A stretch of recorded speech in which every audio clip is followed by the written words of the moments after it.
आता बघूया टॉप 9 मोठ्या बातम्या। कुणाची शिवसेना खरी आणि कुणाची राष्ट्रवादी खरी हे जनतेने दाखवलंय। पुण्यातल्या कार्यक्रमातनं अमित शहांचा ठाकरे आणि पवारांवर निशाणा। खरी शिवसेना कोण हे शहा सत्तेत नसतील तेव्हा कळेल। शिंदेंनी स्वतःचा पक्ष स्थापन करून 5 आमदार निवडून आणावेत, राऊतांचा हल्लाबोल। अजित पवारांच्या राष्ट्रवादीकडून मुंबई पालिकेसाठी मोर्चे बांधणी। चेंबूरमध्ये 26 फेब्रुवारीला मराठा दिनानिमित्त कार्यक्रम। विविध मान्यवरांचा या ठिकाणी सन्मान केला जाणार, तर अजित पवारांचे सर्व बडे नेते, मंत्री आणि आमदार इथे उपस्थित असणार।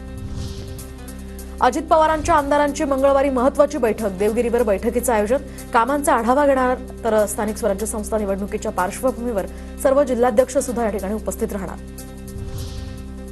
अहिल्यानगरमध्ये काँग्रेसला खिंडार। जिल्हा काँग्रेस अध्यक्ष किरण काळे यांचा पक्षाला रामराम। किरण काळे आजच ठाकरेंच्या शिवसेनेत प्रवेश करणार।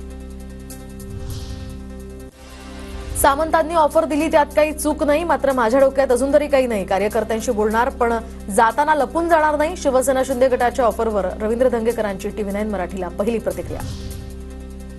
सिंधुदुर्गातील वैभववाडीच्या नगराध्यक्ष पदासाठी भाजपकडून एकमेव अर्ज दाखल। एकच अर्ज आल्यामुळे श्रद्धा रावणे यांच्या निवडीची दाट शक्यता। सोमवारी नामनिर्देशन पत्र दाखल। 24 फेब्रुवारीला निवडणूक। बाजार समित्यांची उद्या बाणेर या ठिकाणी बंटारा भवनात राज्यस्तरीय परिषद। उपमुख्यमंत्री अजित पवारांच्या हस्ते उद्घाटन। परिषदेला जयकुमार रावल, माणिकराव कोकाटे उपस्थित राहणार। लाचारी स्वीकारली असती तर कोणत्याही पक्षाचा पाठिंबा घेऊन आमदार होता आलं असतं, मात्र शेतकऱ्यांसाठी बोलेल, अजून पडलो तरी परवा नाही। बच्चू कडूंची प्रतिक्रिया।